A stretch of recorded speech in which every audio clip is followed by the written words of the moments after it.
Fin avril 2023, j'ai commencé une expérience et un test, préparation pour un 10 km exclusivement en utilisant une fonction spéciale de ma montre Garmin.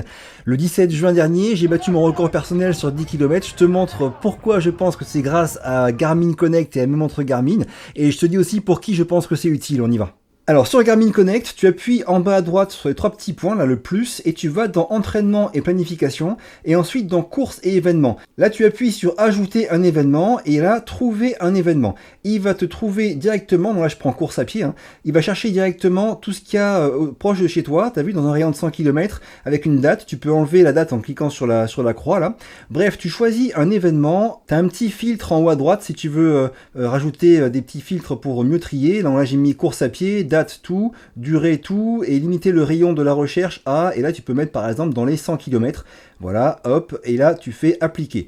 Du coup il va trouver ce qui peut correspondre. Là par exemple je vois course du soleil, c'est un 10 km à la Londe les Morts 7 juillet, alors c'est un petit peu proche niveau date parce que pour se préparer il faudrait plus de temps, donc je vais en trouver un par exemple, juste pour l'exemple, ici, bah tiens, marathon Niscan, 5 novembre, bim, je clique dessus, et là-dessus après tu peux ajouter cet événement dans ton calendrier, hop, je vais le faire, ajouter au calendrier, et ensuite, pour finir, tu vas pouvoir là l'envoyer sur l'appareil. Quand il est sur l'appareil, tu peux après choisir d'avoir des suggestions d'entraînement qui sont spécifiques, qui sont faites pour te préparer à cet événement particulier. Ce qui est super intéressant, c'est que les suggestions d'entraînement qui seront proposées, elles tiennent compte de tous les paramètres Garmin, c'est-à-dire analyse du sommeil, analyse de la body battery, le tout training readiness, bref, tout ce que Garmin a comme outil à sa disposition grâce essentiellement au capteur qui est là, mais aussi à ce que tu fais comme activité, va être utilisé pour te proposer des entraînements quotidiens adaptés à ta forme du moment. Et c'est une bonne manière de voir à quel point toutes ces mesures sont fiables. Donc moi j'ai commencé ça fin avril, et la première grosse surprise, c'est que au début j'ai dû faire des choses que je ne faisais pas assez souvent en m'entraînant tout seul. Bien sûr ceux qui ont déjà un super niveau, voire un coach, ben ça sert à rien pour eux. Mais pour un mec on va dire lambda, soit qui débute, soit qui a un niveau intermédiaire, comme c'était mon cas, et bien ça m'a forcé à faire des choses que je ne faisais pas assez avant, comme beaucoup d'entraînement à base, donc un rythme niveau zone 2, niveau cardio, donc très lent. Oui, c'était chiant, j'ai couru beaucoup plus souvent qu'avant, quasiment tous les jours, des fois une demi-heure, 35 minutes, à 6,30 ou 7 minutes au kilomètre, donc vraiment très lent, mais c'est des choses que je ne faisais jamais avant, et ça m'a permis deux choses. D'une part, de construire une vraie endurance, enfin un vrai pour moi, et d'autre part, de cumuler un nombre de kilomètres mensuels supérieur, parce qu'en courant quasiment tous les jours, même des faibles distances, au final, sur le mois, j'ai fait 130 km au mois de mai, par exemple, alors qu'avant, j'en étais à 80, 90, des fois 100 pour les bons mois. Bref, cumuler beaucoup de kilomètres, et aussi le faire avec beaucoup de base, donc sur un rythme très faible, peu traumatisant pour tout ce qui est genoux et tout ça. La seconde chose qui est intéressante, c'est que j'ai eu beaucoup d'entraînement aussi au seuil, donc ça c'est pareil, j'en faisais pas assez souvent avant. Quand je m'entraînais avant, je faisais en général 3 sorties par semaine, une de 45 minutes, une de fractionnée, en variant les styles de fractionnée, et une sortie longue. Et là, en utilisant ces différentes suggestions quotidiennes de Garmin qui tiennent compte de tous les paramètres de santé du moment, mais aussi de l'objectif final dans 1, 2 ou 3 mois, eh bien j'ai pu courir quasiment tous les jours, 5-6 entraînements, voire 7 par semaine, de très faibles distances, pendant longtemps quasiment que de la base, puis un petit peu de seuil, des fois des fractionnés mais très légers. Bref, au début c'était assez fastidieux parce que franchement courir quasiment tous les jours, 35 minutes en base, c'est un peu saoulant, mais au final je m'y suis fait, j'ai pris le rythme, et j'ai vu les progrès commencer à arriver au bout de un mois et demi, où là forcément le fait d'avoir fait autant de base et autant de seuil alors que j'en faisais quasiment jamais avant, j'ai commencé à voir la VO2 max qui augmentait sur Garmin, mais aussi de voir que mon pouls baissait à charge de travail égale. Alors quand tu programmes ton événement, tu peux y associer un objectif de temps, c'est ce que j'avais fait, et sur la montre tu peux voir non seulement les suggestions quotidiennes, mais aussi celles qui sont à venir pour la semaine, et aussi tu peux voir les phases d'entraînement, donc la phase de base pour construire un peu ton endurance, et après une phase plus chargée, une phase de pic et une phase de repos.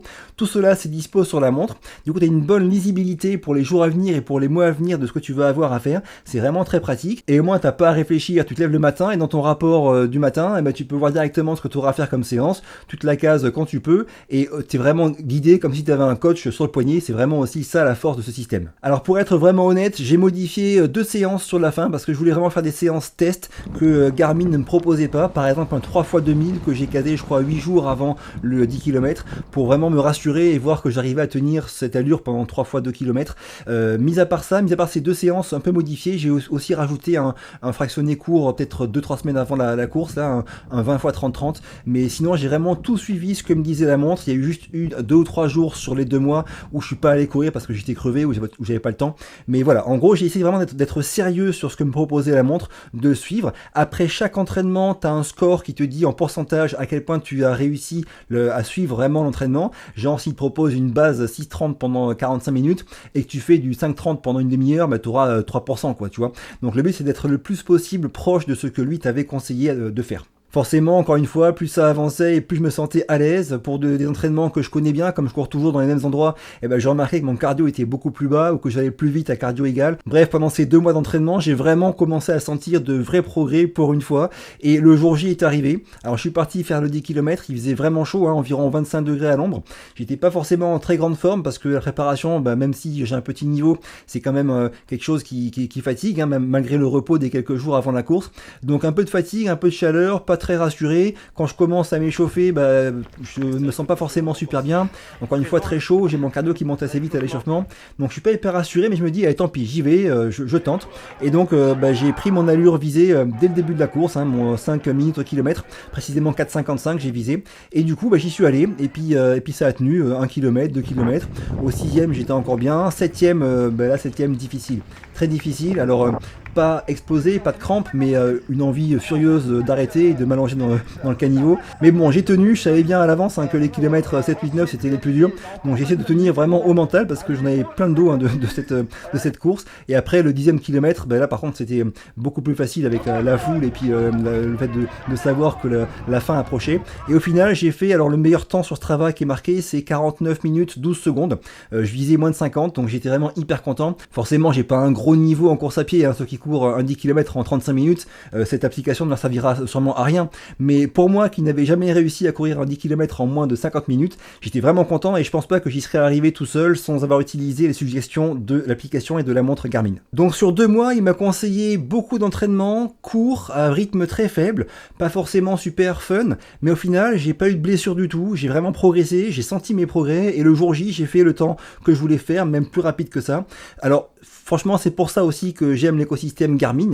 Encore une fois, ceux qui sont très bons en course à pied ou en vélo, pour eux, c'est pas forcément utile. Mais quand on a un niveau moyen, voire débutant, tout cet écosystème qui te permet d'avoir un peu des indications de ton état de forme, des suggestions d'entraînement, des programmes d'entraînement, c'est vraiment aussi là-dedans que Garmin sont forts. Et c'est pour ça que j'ai du mal à quitter les montres Garmin. Quand je teste l'Apple Watch Ultra, que je la porte, je me régale. C'est une extension de mon téléphone. C'est vraiment génial. Mais par contre, tout ce qui est traitement de données, analyse des données et suggestions, ils sont encore au niveau 0 sur Apple, alors que chez Garmin, c'est ce qui se fait de mieux sur le marché des montres connectées. Donc souvent on me pose la question de pourquoi je ne porte plus l'Apple Watch Ultra. Alors je la porte quand je fais des activités nautiques, parce que là au moins je peux téléphoner si j'ai un souci avec la eSIM qui est dedans, contrairement aux montres Garmin. Mais sinon pour tout le reste, j'ai quasiment tous les jours une Garmin au poignet. Alors j'ai eu pendant très longtemps la Fenix 7X, après pendant quelques mois, depuis qu'elle est sortie, j'avais la 965, la Forerunner 965, que j'adore vraiment, mais qui par contre n'est pas super étanche. Et du coup la Epix Pro que j'ai testé pour vous récemment, je mets son test en lien ici, elle c'est vraiment un vrai régal, parce que j'ai absolument tout ce que j'aime sur une montre, sauf la possibilité de téléphoner. Et donc voilà, cet écosystème de chez Garmin, toutes les informations et suggestions, entraînement et analyse de ma santé qu'il me donne au quotidien, moi j'aime bien ça, et c'est vrai que quand je l'ai pas, ça me manque. Chez Apple Watch, il n'y a pas du tout ça. Coros, Sunto, ils ont leur truc à eux, qui est bien aussi, qui a aussi des avantages, mais moi je suis vraiment assez fan de cet univers Garmin par rapport à toutes ces données-là, et c'est pour ça que je porte aussi tout le temps quasiment une montre Garmin. Dites-moi vous en commentaire si vous avez déjà essayé ces suggestions d'entraînement avec un objectif qui est paramétré sur la montre et si ça vous tente de l'essayer. Moi j'ai fini pour aujourd'hui, si ça vous a plu ou été utile, un petit pouce bleu, pensez à vous abonner, à me le dire en commentaire, à partager la vidéo, ça m'aide beaucoup. Je vous quitte, à très vite et d'ici là, bougez-vous purée, bougez-vous.